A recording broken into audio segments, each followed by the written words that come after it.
ৰাজ্যৰ পৰ্যটন খণ্ডলৈ সুখবৰ দিহিং পাটকাই ৰাষ্ট্ৰীয় উদ্যানত বৃহৎ জলপ্ৰপাতৰ সন্ধান লাভ প্ৰথমবাৰৰ বাবে প্ৰতিদিন টাইমৰ কেমেৰাত বন্দী হৈছে এই জলপ্ৰপাতৰ নান্দনিক সৌন্দৰ্য জয়পুৰ খুনসা সংযোগী পথৰ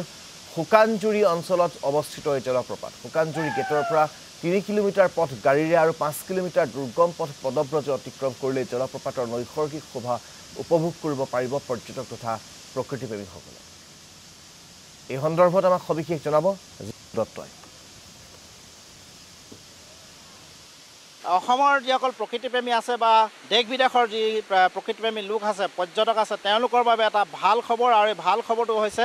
দিহিং পাটকাই ৰাষ্ট্ৰীয় উদ্যানৰ মাজত জলপ্ৰপাত যিটো জলপ্ৰপাতৰ অৱস্থিতি পোৱা গৈছে অসম অৰুণাচল সীমান্তৰ যি হুকানজুৰি অঞ্চল এই হুকানজুৰি অঞ্চলৰ যিটো অসম অৰুণাচল গেট এই গেটৰ পৰা অতিক্ৰম 8 কিলোমিটাৰ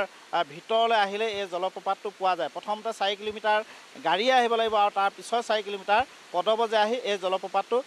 পোৱা যায় জৈৱ বৈচিত্ৰ্যৰে ভৰপূৰ দিহিং পাটকাই ৰাষ্ট্ৰীয় উদ্যানৰ মাজত প্ৰায় 8 কিলোমিটাৰৰ ভিতৰত প্ৰায় আমি 4 কিলোমিটাৰ গাড়ীৰে আৰু 4 কিলোমিটাৰ খোজকাঢ়ি আহি এটা বৃহৎ জলপ্ৰপাত এটা আমি প্ৰত্যক্ষ কৰিছোঁ আৰু ইয়াৰ যোগেদি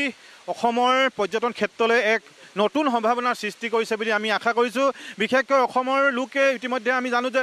মেঘালয় আৰু বা অৰুণাচল বা নাগালেণ্ডৰ বিভিন্ন অঞ্চললৈ ফুৰিবলৈ যায় কিন্তু আমাৰ গাঁৱৰ কাষতে লাগি থকা দিহিং পাটকাই ৰাষ্ট্ৰীয় উদ্যানৰ এই হুকানজুৰি অঞ্চলত থকা এই জলপ্ৰপাতটোৰ যোগেদি যে অসম চৰকাৰৰ যি পৰ্যটন বিভাগ আৰু বন বিভাগ আছে দুইটা বিভাগৰ যুটীয়া প্ৰচেষ্টাত কিন্তু এনেধৰণৰ এক জলপ্ৰপাতলৈ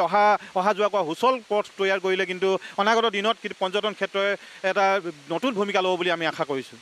হয় কিছুদিনৰ পূৰ্বে দিহিং পাটকাই ৰাষ্ট্ৰীয় উদ্যানত কিছু সংখ্যক কেমেৰা ইয়াত সংস্থাপন কৰা হৈছিল সেই কেমেৰাসমূহত ইতিমধ্যে বহুকেইটা দুষ্প্ৰাপ্য জীৱৰ লগতে যিহেতু আমাৰ ক্লাউডেড লিঅ'পাৰ্ডটো আমি প্ৰত্যক্ষ কৰিছোঁ আৰু ইতিমধ্যে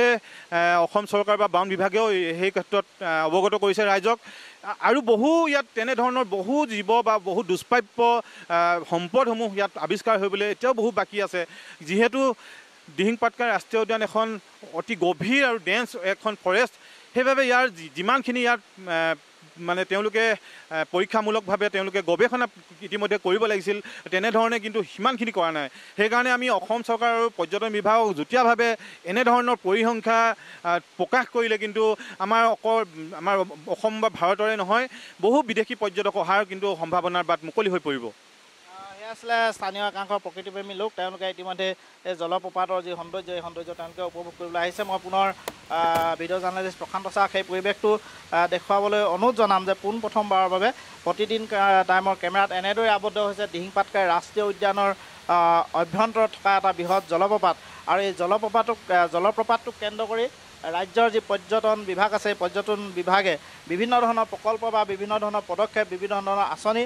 গ্ৰহণ কৰিব পাৰে গতিকে আমি প্ৰতিদিন টাইমৰ জৰিয়তে আমি